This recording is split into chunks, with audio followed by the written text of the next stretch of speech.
Look at your hands. Turn them over. Look at the lines on your palms.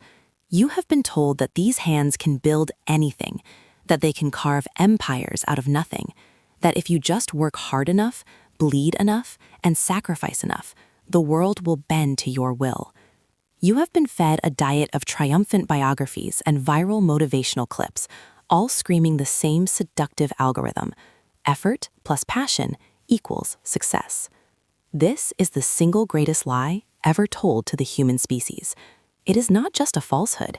It is a psychological weapon designed to keep you on a treadmill that powers a machine you do not own. The uncomfortable truth is not that you aren't working hard enough. It's that the game you are playing was mathematically rigged before you were even born. There is a reason you feel exhausted. There is a reason you feel like you are running underwater. And the answer lies in a terrified, nameless subject from a psychological experiment conducted in 1967. A man whose mind broke because he discovered the glitch in the matrix of meritocracy. I am going to tell you what he saw. But be warned, once you understand the mechanism of the trap, you can never go back to sleeping soundly inside it. The architecture of your failure is built on a cognitive error known as survivorship bias. During World War II, the military looked at the planes returning from battle. They saw bullet holes covering the wings and the tail. The engineers, bright and logical, decided to reinforce those areas. It made sense. That's where the damage was. But a mathematician named Abraham Wald stopped them. He pointed out the horror they were missing. They were only looking at the planes that survived. The planes that were hit in the engine or the cockpit didn't come back. They were at the bottom of the ocean. The bullet holes on the returning planes represented the areas where a plane could take a hit and still survive. You are doing the exact same thing with success. You look at the billionaire, the movie star, the CEO, and you study their habits. You wake up at 4 a.m. because they do. You drink the green juice. You practice stoicism. You are reinforcing the wings. You are ignoring the millions of people who did those exact same things, who woke up earlier, worked harder, sacrificed more, and crashed into the ocean of obscurity. The graveyard of failure is silent. The dead do not give TED Talks. And because you cannot see them, you assume they do not exist. You assume that the survivor possesses a unique virtue, when in reality, they may simply possess a unique luck. But the silence is where the truth lives. To understand why you are stuck, we have to perform an autopsy on the concept of merit. We like to believe we live in a meritocracy. It comforts us. It suggests that the world is fair, a concept psychologists call the just world hypothesis. If good things happen to people, they must be good. If you are poor or struggling or invisible, you must have done something to deserve it. This is the psychological defense mechanism that prevents the wealthy from feeling guilt and the poor from starting a revolution. But let's look at the data. Let's look at the predator's advantage. Studies analyzing the personality traits of high-performing CEOs and ultra-successful financial titans reveal a startling correlation with the dark triad: narcissism, Machiavellianism, and psychopathy. The modern corporate ladder is not a measure of competence. It is a measure of ruthlessness. The system selects for individuals who can cut empathy out of their neural circuitry. To win in a zero-sum game, you must be willing to view other human beings not as people, but as resources to be mined and discarded. When you are told to hustle, you are really being told to kill the part of yourself that connects to others. The winners you idolize are often not the best of us. They are the most efficient predators among us. And yet you strive, you push. Why? Because of a chemical hook in your brain called dopamine. But not just dopamine, specifically the prediction error. Your brain doesn't reward you for the reward itself. It rewards you for the anticipation of the reward. The success industry, the books, the seminars, the influencers, they are hacking this neural pathway. They sell you the vision of the mountaintop. They show you the view. And your brain releases a hit of pleasure just by imagining it. You become addicted to the fantasy of future success, creating a state of chronic dissatisfaction with your present reality. You are living in a permanent state of not yet. This is the hedonic treadmill. No matter how fast you run, the horizon moves away from you. This is not an accident. This is a design feature of a consumerist economy. If you were ever truly satisfied, you would stop working. You would stop buying. You would stop producing. Your unhappiness is the fuel that runs the engine of GDP. They need you hungry. They need you insecure. They need you to believe that the next promotion, the next million, the next accolade will finally fill the hole in your chest. But the hole is infinite. Let's go deeper into the randomness. Let's talk about the Matthew effect. For to everyone who has will more be given, and he will have abundance. But from him who has not, even what he has will be taken away. Sociology confirms this biblical horror. Success is cumulative. It is not linear. A slight advantage at the beginning, being born in the right zip code, having a slightly better tutor, hitting the market 3 days before a competitor, compounds over time into an unbridgeable chasm. This is the concept of a cumulative advantage. Bill Gates was brilliant, yes, but he also happened to attend one of the only high schools in America that had a teletype terminal in 1968. He gained thousands of hours of coding practice before most universities had a computer. Was that merit, or was that a winning lottery ticket disguised as a biography? If you take the exact same Bill Gates and place him in a school without that terminal, you do not get Microsoft. You get a smart accountant who wonders why he feels unfulfilled. We attribute the outcome to the individual, ignoring the chaotic, swirling storm of variables that actually determine the result. You are judging yourself against a statistical anomaly. It is like being angry that you cannot win the lottery every Tuesday. The psychological toll of this lie is catastrophic. We are seeing a spike in perfectionism, anxiety, and depression that correlates perfectly with the rise of hustle culture. The pressure to be exceptional is killing the ability to be functional. We have monetized our hobbies. We have turned our downtime into side hustles. We have optimized our sleep for productivity. We have commodified our very existence. And in doing so, we have created a society of exhausted, lonely narcissists. We view every interaction as a transaction. What can this person do for my network? Does this event align with my personal brand? We are hollowing out our souls to polish our resumes. And the most terrifying part? The people at the very top, the ones who supposedly made it, are often the most miserable. There is a phenomenon known as success depression, when you finally get the thing you sacrificed everything for and you realize it doesn't fix you.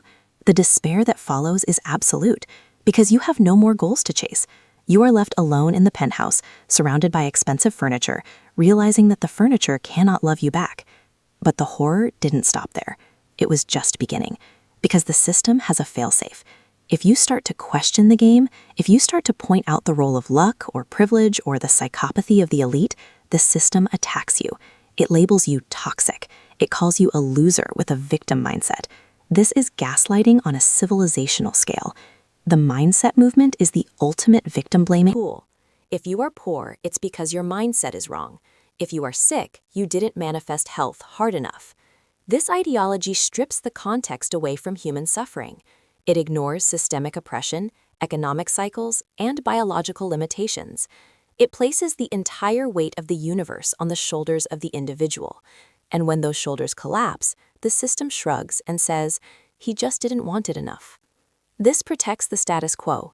If success is purely a result of mindset, then the wealthy deserve their wealth and the poor deserve their poverty. And we don't need to change anything about how society is structured. We just need to sell more journals. Now, consider the biological cost of high status. We are primates. In nature, the alpha male has the highest cortisol levels. He is constantly watching for threats. He cannot sleep. He is paranoid.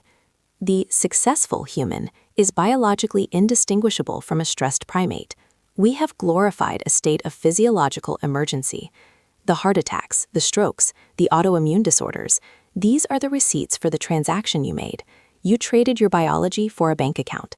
And the cruel irony is that the things that actually predict happiness, community, deep relationships, time in nature, lack of financial stress, are the very things you are told to sacrifice in pursuit of success. You are burning the furniture to heat the house. You are dismantling the foundation of your well-being to build a steeple that reaches nowhere. Let's return to that nameless subject. Subject 8. The experiment was about learned helplessness. They put dogs in a cage with an electrified floor. When the bell rang, the shock came. One group of dogs could press a lever to stop the shock. They learned they had control. The second group had a lever, but it did nothing. The shock stopped randomly, regardless of what they did. They learned that their actions had no connection to the outcome. When they were moved to a new cage where they could easily escape the shock just by jumping over a low barrier, the first group jumped. The second group, subject 8, didn't move. They laid down and whined. They accepted the pain. This is the dark mirror of the success myth. We are conditioning an entire generation to believe they have control over levers that are actually disconnected. And when the lever doesn't work, when the hard work doesn't pay off, they don't question the lever. They blame themselves. They internalize the failure. They lay down on the electrified floor. The lie of success is a cage, but the bars are not made of iron. They are made of hope. false hope. The hope that if you just suffer a little longer, the reward will come. It is the hope of the gambler. It is the hope of the cult member. To escape, you must do the hardest thing imaginable. You must accept that you might not be special. You must accept that you are subject to the winds of chaos. You must divorce your self-worth from your net worth. This is not defeatism. This is liberation. When you realize that the game is rigged, you can stop playing it. You can step off the treadmill. You can look at your hands, really look at them, and realize they were not made to hold gold. They were made to hold other hands. The people who sell you success are selling you a map to a cliff. They need you to jump so they can stand on your pile of bodies to reach the next level. The uncomfortable truth isn't that you can't succeed. It's that the definition of success you have been chasing is a hallucination. It is a neon sign in the desert. Real success might look like mediocrity to the algorithm. It might look like a quiet life. It might look like having enough rather than having it all. But that version of success doesn't sell ad space. That version of success doesn't create billionaires. That version of success is dangerous to the system because it is free. The mystery of the open loop, the man who broke, wasn't just a subject. He was the researcher himself. He realized that by observing the rats, by manipulating their rewards, he was playing God. And in playing God, he realized he was just another rat in a larger maze, seeking the publication, seeking the tenure, seeking the validation of his peers. The cycle is fractal. It goes all the way up and all the way down. The only way to win is to realize there is no trophy. There is only the time you have and how you choose to spend it. Do not spend it chasing a ghost. Do not spend it building a monument to a lie. The vault is open. The data is clear. You have been warned. Now, what will you do with the time that remains? The clock is ticking, but for the first time, you are the one holding the watch. The silence you hear now is not failure. It is the sound of the machine stopping.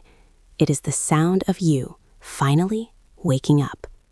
But wait, there is one final layer, a layer so deep in the psyche it is rarely touched. It is the fear of death. Ernest Becker wrote about the denial of death. He argued that all human civilization, our skyscrapers, our books, our empires, are immortality projects. We build because we are terrified of rotting. We chase success because we believe that if we make a big enough dent in the universe, we won't truly die. We are trying to outrun our own mortality with a resume. This is the ultimate tragedy. You are working yourself to death to avoid the thought of death. You are missing your life to ensure you are remembered after you leave it. The ultimate status symbol is not a yacht. It is a legacy. But look at Ozymandias. Look at the crumbling statues of Caesars. Time eats everything. The billionaire and the beggar end up in the same ground, eaten by the same worms. The universe does not care about your quarterly earnings. The stars do not applaud your hustle. This cosmic indifference is terrifying, yes, but it is also the source of your freedom. If nothing matters on a cosmic scale, then you are free to decide what matters on a human scale. You are free to choose kindness over dominance. You are free to choose connection over conquest. The narrative of the self-made man is a myth. No one is self-made. We are biological collages of our ancestors, our environments, and our luck. To claim total credit for your success is a delusion. To claim total blame for your failure is a tragedy. We are drifting on a raft in a violent ocean. The ones who land on the paradise island scream back at the ones drowning. Just swim harder. It is grotesque. It is absurd. And it is the operating system of the modern world. You have to be the glitch. You have to be the anomaly who refuses to confuse net worth with human worth. Listen closely to the quietest voice in your head, not the one shouting about goals, the one whispering about rest, the one whispering about enough. That is the voice of your survival. That is the voice of the reality trying to break through the conditioning. The psychology vault is not just a collection of facts, it is a mirror. And in this mirror, you see the strings, you see the puppeteer, and you see that the puppeteer is just an idea you accepted without question. Cut the strings. The drop will be frightening, but the ground is solid, and for the first time in your life, you will be standing on your own feet. Do not let them steal your grief. When you fail, do not rush to learn a lesson or pivot. Mourn. Feel the loss. When you are sad, be sad. The system wants you to process your emotions efficiently so you can get back to work. Refuse. Your humanity is inefficient. Your pain is not a bug, it is a feature. It is the signal that you are alive in a world that wants you to be a robot. The uncomfortable truth is that you are not a machine. You are a dying animal with a capacity for infinite love and infinite pain. Success is not optimizing the animal. Success is honoring it. The screen will go dark soon. The video will end. The algorithm will try to serve you another video. Perhaps 10 ways to double your income. It will try to pull you back into the trance. Resist. Sit in the silence. Let the uncomfortable truth settle in your bones. They lie to you about success because the truth would set you free, and they cannot profit from a free man. The vault is closing. The choice is yours. Look at your hands again. They are empty, and that is why they are free to hold whatever you choose.